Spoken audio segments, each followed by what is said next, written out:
America Saudi அரேபியாவுக்கு அணு உலைகளை உருவாக்குவதற்கான தொழில்நுட்பத்தை வழங்குகிறது. இந்த தொழில்நுட்பத்தை வழங்க வேண்டும் என்று அமெரிக்க அதிபர் டொனால்ட் ட்ரம்ப் பிடிவாதமாக இருந்து கையெழுத்திட்டிருக்கிறார். ஆனால் அமெரிக்காவினுடைய காங்கிரஸை சேர்ந்த பாராளுமன்றத்தை சேர்ந்த ஒரு பிரிவினர் இந்த தொழில்நுட்பம் எக்காரணம் கொண்டும் சவுதி அரேபியாவுக்கு வழங்கப்படக்கூடாது என்கிற விடாப்பிடியான நிலைப்பாட்டில் இருக்கிறார்கள். ஆனால் இறுதியிலே யார் வெல்வார்கள் என்று பார்த்தால் அமெரிக்க அதிபர் டொனால்ட் ட்ரம்பினுடைய நிலைப்பாடு வெல்வதற்கான வாய்ப்புகள் அதிகமாக இருக்கிறது. காரணம் என்னன்னா, சவுதி அரேபியா அமெரிக்க அதிபருக்கும் அவருடைய குடும்பத்திற்கும் ரொம்ப நெருக்கமான ஒரு நாடு, பொதுவாகவே அமெரிக்காவுக்கு நெருக்கமான ஒரு நாடு. இரண்டாவது, அமெரிக்க அதிபருக்கென்று இருக்கக்கூடிய பவர், அவருக்கென்று கொடுக்கப்பட்டிருக்கக்கூடிய ஆட்சி அதிகார வரம்பு என்பது அதை முறையடிக்க வேண்டுமாக இருந்தால் காங்கிரஸை சேர்ந்த அமெரிக்க பாராளுமன்றத்தை சேர்ந்தவர்கள் 3/2 பெரும்பான்மையை காட்ட வேண்டி இருக்கும். ஆனால் அப்படி ஒரு பெரும்பான்மையை தற்போதைய நிலையில் அமெரிக்க அதிபருக்கு எதிராக காங்கிரஸில் அவர்களால் காட்ட முடியாது. எனவே அணு உலைகளை உருவாக்குகிற சவுதி அரேபியாவினுடைய திட்டத்திற்கு அமெரிக்க அதிபர் டொனால்ட் ட்ரம்ப் வழங்கியிருக்கக்கூடிய அனுமதி சாத்தியப்பட போகிறது என்பதுதான் தற்போதைக்கு நிச்சயமான செய்தியாக மாறியிருக்கிறது. இந்த இடத்துல இந்த அணு உலையில் சவுதி அரேபியா என்ன பண்ண போகுது, எதிர்காலத்தில் என்னவெல்லாம் பண்ணலாம், எதுக்கெல்லாம் வாய்ப்பு இருக்கிறது என்பதை பார்ப்பதற்கு முன்பதாக ஒரு மிகப்பெரிய நகைமுரண் என்னன்னு கேட்டால், ஆல்ரெடி மத்திய கிழக்கில் ஒரு பாரிய வார் நடைபெற்று வருகிறது. இந்த வாருக்கு பின்னாடி இருக்கக்கூடிய பிரச்சனை என்னன்னு பார்த்தீங்கன்னா, ஈரான் அணு ஆயுதங்களை தயாரிக்க போகிறது. ஈரானில் இருக்கக்கூடிய அணு உலைகள் எல்லாவற்றையுமே அவங்க இழுத்து மூடணும். ஒரே ஒரு அணு உலையை தவிர மற்ற எல்லாமே மூடப்பட வேண்டும். இல்லைன்னு சொன்னால் ஈரான் அணு ஆயுத பலம் கொண்ட நாடாக மாறிவிடும்.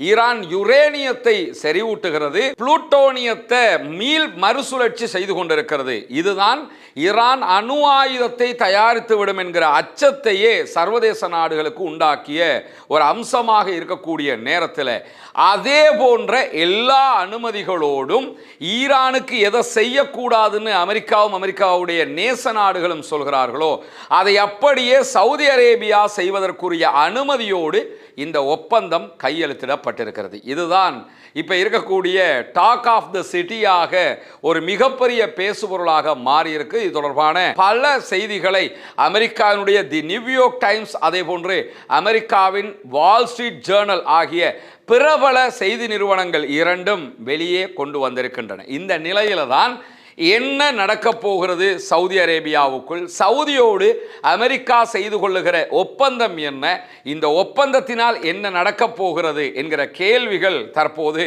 மிக முக்கியமான ஒன்றாக மாறி இருக்கிறது. சவுதி அரேபியா அமெரிக்காவோடு செய்து கொண்டிருக்கக்கூடிய ஒப்பந்தத்தினுடைய சாராம்சம் என்னன்னா, சவுதிக்குள்ள அமெரிக்காவினுடைய ஆராய்ச்சியாளர்கள், அமெரிக்காவினுடைய தொழில்நுட்ப வல்லுநர்கள் மிக பெரும் அணு உலைகளை உருவாக்குவார்கள். இந்த அணு உலைகள் அத்தனையும் பிளாக் பாக்ஸ் என்கிற பெயர்ல சவுதி அரேபியாவுக்கு உள்ள உருவாக்கப்பட்டாலும் அமெரிக்காவினுடைய நேரடி கண்காணிப்பில் தான் செயல்படுத்தப்படும். எக்காரணம் கொண்டும் சவுதி அரேபியா இதில் தலையிடுகிற விதமான அணுகல்கள் வழங்கப்படாது என்பது அமெரிக்காவினுடைய வாதமாக இருக்கிறது. அது மட்டுமல்லாமல் சர்வதேச அணு தடுப்பு முகமை இன்னொன்று இருக்கிறாங்க. இவங்க தான் எந்த நாடுமே அணு ஆயுதத்தை உருவாக்கக்கூடாது, ஏற்கனவே உருவாக்கி இருக்கக்கூடிய நாடுகள் கூட புதிதாக அணு ஆயுதங்களை செய்யக்கூடாது என்பதை கண்காணிப்பதற்கான அமைப்பாக சொல்லப்படக்கூடியவர்கள். இவங்க சவுதி அரேபியாவினுடைய அணு உலைகளை அணுக முடியுமா, சவுதி அரேபியாவினுடைய அணு உலைகளை கண்காணிக்க முடியுமான்னு கேட்டீங்கன்னா, இப்போதைய ஒப்பந்தத்தின் பிரகாரம் சவுதி அரேபியா அதற்கு எந்த அணுகளையும் கொடுக்கவில்லை. சவுதிக்குள்ள அணு உலைகளை பரிசோதிக்கணும்னா, அணு உலைகளில் ஆராய்ச்சி பண்ணணுமாக இருந்தால் சவுதியும் அமெரிக்காவும் இணைந்து ஒப்பந்தமிட்டதன் பிரகாரம் சவுதி அமெரிக்க ஆராய்ச்சியாளர்களை கொண்ட ஒரு தனியார் அமைப்பு மட்டும்தான் அந்த ஆய்வுகளையும் பரிசோதனைகளையும் பரிசீலிக்க முடியுமே தவிர சர்வதேச அணு தடுப்பு முகமையால் எவ்விதமான தலையீட்டையும் சவுதியினுடைய இந்த அணு உலை உற்பத்தியில செய்ய முடியாது. இதைத்தானே மிக தெளிவாக ஈரான் கேட்குறாங்க. ஈரானுக்குள்ள மட்டும் நாங்கள் அணு உலைகளை பரிசோதிக்கணும், அணு ஆயுதம் இருக்குதா இல்லையான்னு தேடணும், நட்டான்ஸ்ல பார்க்கணும், இஸ்பஹான்ல பார்க்கணும், பீகாக்குள்ள பார்க்கணும் என்றெல்லாம் பல கோரிக்கைகளை சர்வதேச அணுத்தடுப்பு முகமை ஐநாவுக்கு கீழாக கேட்டுக்கொண்டே இருக்கிறார்கள். ஆனால் சவுதி அரேபியாவும் அமெரிக்காவும் தற்போது கையெழுத்திட்டு இருக்கக்கூடிய ஒப்பந்தத்தின் பிரகாரம் அமெரிக்காவை தாண்டி யாருமே இதுல மூக்கு நுழைக்க முடியாது. அந்த மாதிரியான ஒரு ஒப்பந்தத்தில் தான் தற்போது சவுதி தலையிட்டு இருக்கிறது. அதையும் தாண்டி ஏன் சவுதி அரேபியா எதிர்காலத்தில் ஈரானை போன்று அணு ஆயுதத்தை செய்வதற்கு தலைப்படாதா? அப்படி தலைப்பட்டால் என்ன செய்வது என்கிற கேள்விகளைத்தான் அமெரிக்காவினுடைய காங்கிரஸ் உறுப்பினர்கள் கேட்டுக்கொண்டிருக்கிறார்கள். ஆனால் அதற்கு அமெரிக்க அதிபர் டொனால்ட் ட்ரம்ப்பும் அவருடைய மருமகன் ஜார்ஜ் குஷ்னரும் எந்த விதமான பதில்களையும் கொடுக்காமல் இருக்கிறார்கள். இதுக்கு பின்னாடி இருக்கக்கூடிய மிகப்பெரிய ஒரு பாலிடிக்ஸே என்னன்னா, அமெரிக்க அதிபர் டொனால்ட் ட்ரம்பினுடைய மருமகன் ஜார்ஜ் குஷ்னருக்கு சொந்தமான ஒரு கம்பெனி தான் இந்த அணு உலைகள் விவகாரத்தில் ஈடுபட போறாங்க. எனவே தான் அமெரிக்க அதிபர் டொனால்ட் ட்ரம்பினுடைய மருமகன் நேரடி இன்வால்மெண்ட் இருக்கிறதுனாலையும் அமெரிக்க அதிபர் தேவையான எல்லாத்தையுமே இதுல பண்ணி கொடுத்து கொண்டிருக்கிறார். இந்த சூழலுக்குள்ளாக எதிர்காலங்களில் சவுதி அரேபியா அணு ஆயுதத்தை தேடுவதற்கு முயற்சிக்காதா அப்படின்னு பார்த்தீங்கன்னா நிச்சயமாக முயற்சிப்பார்கள். அதற்கு 2 உதாரணங்களை சர்வதேச ஊடகங்கள் சுட்டிக்காட்டுகின்றன. ஒன்று, 2015 சவுதி அரேபியாவினுடைய பட்டத்து இளவரசரும் பிரதமருமாக இருக்கக்கூடிய MBS முகமது பின் சல்மான் தெரிவித்த ஒரு கருத்து, உங்களுக்கு அணு ஆயுதம் தேவைப்படாதான்னும் போது இப்போதைக்கு தேவையில்லை, அப்படியே தேவைப்பட்டாலும் எனக்கு நட்பு நாடு சகோதர நாடு பாகிஸ்தான் இருக்கிறது, பணம் கொடுத்து அவங்க கிட்ட இருந்து நான் எடுத்துக்கிறேன் அப்படின்னு சொன்னார். எனவே அணு ஆயுதத்தை பெற்றுக்கொள்ளுகிற முனைப்பு சவுதிக்கு இருக்கிறது என்பது ஒரு வாதம் இதனூடாக. இரண்டாவது, 2018 முகமது பின் சல்மான் சொல்லிய இன்னும் ஒரு கருத்து என்னன்னு கேட்டா, ஈரான் அணு ஆயுதத்தை தயாரிக்குமாக இருந்தால், ஈரான் ஒரு அணுகுண்டை உருவாக்கினால் நிச்சயமாக சவுதி அரேபியாவும் அதை தேடும், சவுதி அரேபியாவும் ஒரு அணுகுண்டை உருவாக்கும் என்று சொல்லியிருந்தார். எனவே இப்ப சவுதி அரேபியா அணு உலைகளை உருவாக்குவதற்கான தேவைப்பாட்டை நோக்கி நகர்ந்ததற்கான காரணமே என்னன்னு கேட்டா, ஈரான் அதை செய்கிறது, நம்ம இதை செய்யலைன்னா மத்திய கிழக்குக்குள்ள மிடில் ஈஸ்டுக்குள்ள ஈரான் ஒரு தலையெடுத்த ஒரு மிகப்பெரிய நாடாக மாறிவிடும். ஈரானியர்கள் ஆயுத பலம் கொண்டவர்களாக மாறிவிடுவார்கள், அணு ஆயுத பலம் கொண்டவர்களாக மாறிவிடுவார்கள். ஈரான் மிடில் ஈஸ்டுக்குள்ள இல்லை, மிடில் ஈஸ்டோடு ஒட்டி இருக்கக்கூடிய பெர்ஷியன் கல்ஃபுக்குள்ள தான் இருக்கிறாங்க. ஆனாலும் மிடில் ஈஸ்டை ஆளுகிற இடத்திற்கு அவங்க வந்துடுவாங்க. எனவே அவங்க கிட்ட இருந்தால் நம்ம கிட்டையும் இருக்கணும் என்கிற நிலை தற்போது சவுதி அரேபியாவுக்கு உருவாகி இருக்கிறது. அதனால தான் அமெரிக்காவோட இந்த ஒப்பந்தத்தை அவங்க போடுறது மட்டுமல்லாம தற்போது சவுதி அரேபியா போட்டிருக்கக்கூடிய ஒப்பந்தத்திற்கும் இதற்கு முன்பதாக இதே மாதிரி ஒரு ஒப்பந்தத்தை UAE அமெரிக்காவோட பண்ணியிருந்தாங்க. அந்த ஒப்பந்தத்துக்கும் இடையில ஒரு பெரிய வித்தியாசம் இருக்கிறது. UAE போட்டிருந்த ஒப்பந்தம் எப்படிப்பட்டதுன்னு சொன்னா, UAEக்குள்ள அணு உலைகளை அமெரிக்கா உருவாக்கும், அமெரிக்காவை எல்லாம் செய்யும், செலவை மட்டும் UAE பார்த்துக்குருவாங்க. இப்போ எல்லாமே அப்படித்தானே. UAE பொறுத்தவரை நான் காசை தருவேன், எதனாலும் வந்து நீ பண்ணிக்க, எங்களுக்கு வேலை செய்ய முடியாது, இந்த மாதிரியான ஒரு நிலையில தான் அவங்க இருப்பாங்க. ஆனால் சவுதி அரேபியா போட்டிருக்கக்கூடிய ஒப்பந்தத்தில் இந்த வரியே கிடையாது. அதாவது நாங்கள் பணத்தை தருவோம் நீங்கள் பண்ணுங்கிறது கிடையாது. சவுதி அரேபியா அமெரிக்காவோடு முரண்பட்டு கொண்டால் அமெரிக்கா இந்த ஒப்பந்தத்திலிருந்து வெளியேறிவிடும்.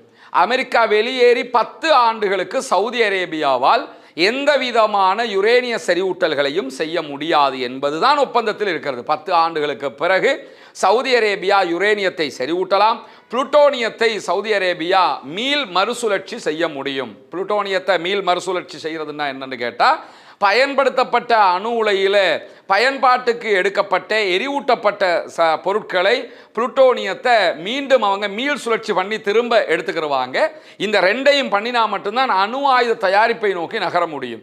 இந்த வேலையை சவுதி அரேபியா 10 ஆண்டுகளுக்கு பிறகு பண்ணிக்கிறலாம் என்பது இந்த ஒப்பந்தத்தில் இருக்கக்கூடிய விதியாக இருக்கிறது. மொத்தத்தில் எதிர்வருகிற 30 ஆண்டுகளுக்கு இந்த ஒப்பந்தம் போடப்பட்டிருக்கிறது. எனவே சவுதி அரேபியா இந்த இடத்துல 2 முக்கியமான லாக் பண்ணப்பட்ட செய்திகளோடு தான் இந்த ஒப்பந்தத்தில் கையெழுத்திட்டிருக்கிறார்கள். அது மிகப்பெரியதொரு புத்திசாலித்தனமாகவும் பார்க்கப்படுகிறது. அது என்ன புத்திசாலித்தனம் என்று பார்த்தீங்கன்னு சொன்னா, UAE கையெழுத்திட்ட மாதிரி நாங்க காசை தர்றோம் வந்து பண்ணிக்கிட்டு போங்கன்னு சொல்லி அவங்க சொல்லல. நாங்க காசை தருவோம், நீ வந்து பண்ணு, தேவைப்பட்டா நாங்க அதை எங்க கைக்கு எடுத்துக்கிறோம். அப்படி எடுத்துட்டோம்னா 10 வருஷத்துக்கு தான் நாங்க எதையும் பண்ணக்கூடாது, 10 வருஷத்துக்கு பிறகு நாங்க நினைச்சதை பண்ணிக்கிறோம் என்பது ஒன்று. இரண்டாவதாக சவுதி அரேபியா போட்டிருக்கக்கூடிய லாக் என்னன்னு கேட்டா, புளுட்டோனியத்தை மீள் மறுசுழற்சி செய்வதற்கும் அதே போன்று யுரேனியத்தை செறிவூட்டுவதற்கும் எங்களுக்கு அனுமதி இருக்கிறது. அதை நாங்கள் தேவைப்பட்டா பண்ணுவோம், அப்படி செஞ்சால் 10 வருஷத்துக்கு வரைக்கும் தான் நாங்கள் எதுவும் பண்ணக்கூடாது, அதுக்கு மேலே பண்ணலாம் என்கிறத திட்ட தெளிவாக சொல்லி இருக்கிறது. அதே மாதிரி மூன்றாவதாக சர்வதேச அணுத்தடுப்பு முகமை என்கிற பேரில் ஐநாவினுடைய எந்த அமைப்புமே உள்ள வந்து செக் பண்ணுறதுக்கு வரக்கூடாது என்பது. அதை தாண்டி ஐநாவினுடைய எந்த முகவர்களுமோ அல்லது அமெரிக்காவினுடைய எந்த முகவர்களுமோ கூட சவுதி அரேபியாவினுடைய நிலப்பரப்புக்குள் சவுதி அரேபியா மேலதிகமாக ஏதாவது ஒரு அணு உலையை உண்டாக்கி இருக்கிறதா, அணு தொடர்பான செயல்பாடுகளில் ஈடுபடுகிறதா என்பதை கண்காணிக்கவும் கூடாது என்கிற கையெழுத்தும் அதிலே இடப்பட்டிருக்கிறது. அது எப்படி இதுக்கெல்லாம் அமெரிக்கா தலையாட்டிக்கிறாங்கிற கேள்வி வருதுல்ல, அதெல்லாம் ஆட்டுவாங்க. காசுக்கு முன்னாடி அமெரிக்க அதிபரும் பின்னாடி போயிடுவார். சவுதி அரேபியாவை பொறுத்தவரையில் பில்லியன்களை தாண்டி ட்ரில்லியன்களில் அள்ளி வீசிக்கிட்டு இருக்கிறாங்க அமெரிக்காவுக்கு. எங்களுக்கு இது வேணும், நீ தந்துதான் ஆகணும். அமெரிக்காவுக்கு காசு வேணும், அதனால் கொடுத்துக்கிட்டே இருக்கிறான், எதை சொன்னாலும் தலையாட்டுறான். இன்னும் சொல்ல போனால் ஆல்ரெடி இந்த பேச்சுவார்த்தைகள் பல ஆண்டுகள் நடைபெற்று வந்த நிலையில் அமெரிக்க அதிபர் டொனால்ட் ட்ரம்ப் இதற்கு முன்பதாக பதவியில் இருக்கும் போதும் என்ன சொன்னார்னா, சவுதிக்கு நான் இந்த அணு உலைகளை கொடுப்பதற்கு தயாராக இருக்கிறேன், ஆனால் இதற்கு பதிலாக சவுதி அரேபியா இஸ்ரேலை தனி நாடாக அங்கீகரித்து ஆப்ரஹாம் ஒப்பந்தத்தில் கையெழுத்திட வேண்டும் என்று சொல்லி வந்தார். அது முடியவே முடியாது அப்படின்னு சொல்லி இழுபறியில் இருந்ததுனால தான் இது பின்னாடி போய்கிட்டே இருந்தது. இப்போ சவுதி அரேபியா அமெரிக்க அதிபரை கன்வின்ஸ் பண்ணி என்ன நிலைமைக்கு கொண்டு வந்துட்டாங்கன்னா, நாங்கள் பலஸ்டைனை நீங்கள் தனிநாடாக அங்கீகரிச்சிங்கன்னா இஸ்ரேலை தனிநாடாக அங்கீகரிக்கிறதுல எங்களுக்கு ஆட்சேபனை இல்லை, நாங்கள் ஆப்ரஹாம் ஒப்பந்தத்துக்குள்ளே வருவோம், அதில் மாற்று கருத்து இல்லை. ஆனால் எங்களுக்கு அணு உலைகளை நீங்கள் தருவதற்காக நாங்கள் இஸ்ரேலை அங்கீகரிக்க முடியாது அப்படின்ட்டாங்க. இன்னும் சொல்ல போனால் அமெரிக்காவுக்கு இன்னொரு பக்கம் பார்த்தீங்கன்னா வேற வழியும் கிடையாது. ஏன் வழி கிடையாதுன்னு சொன்னால், ஈரானுக்குள்ள பல அணு உலைகளை ரஷ்யா உருவாக்கிக்கிட்டு இருக்கு. நட்டான்ஸா இருந்தாலும் ஸ்பஹானா இருந்தாலும் சரி, அது எல்லாமே புஷேர் அணுமின் நிலையம் எல்லாமே ரஷ்யா உண்டாக்கக்கூடியது. ரஷ்யாவினுடைய பங்களிப்பில் வளரக்கூடிய ஒரு இடமாக இந்த இடங்கள் எல்லாம் இருக்குது. அப்படி இருக்கும்போது அமெரிக்கா சவுதிக்கு இதை பண்ணுறது தான் அமெரிக்காவுக்கும் எதிர்கால பாதுகாப்பாக அமையுங்கிறதுக்காகத்தான் இதை பண்ணுறாங்க. எனவே இதிலே யார் ஜெயித்திருக்கிறார்கள் பார்த்தீங்கன்னா, ஆல்ரெடி ஈரான் ஆயுதத்திலும் அணு வல்லமையிலும் ஜெயித்து கொண்டே இருக்கிறது. இப்பொழுது அமெரிக்கா சவுதி அரேபியாவிடத்தில் கட்டுப்பாட்டுக்கு கீழாக வந்து சவுதி கேட்டதையெல்லாம் கொடுத்திருக்கிறது. சவுதி தான் ஜெயித்திருக்கிறது. பொறுத்திருந்து பார்ப்போம் என்னவெல்லாம் நடக்கிறது என்பதை. வெகு விரைவில் சவுதி அரேபியா அணு ஆயுத பலம் கொண்ட நாடாக மாறினாலும் ஆச்சரியப்படுவதற்கில்லை. வரக்கூடிய சர்வதேச செய்திகளின் உண்மை செய்திகளை உடனுக்குடன் உங்களோடு பகிர்ந்து கொள்வதற்கு தயாராக இருக்கும். நன்றி உறவுகளே. இது போன்ற வீடியோகளை பார்வையிட சுந்தூஸ் முகமது இம்தியாஸ் என்ற யூடியூப் சேனலை சப்ஸ்கிரைப் செய்யும்.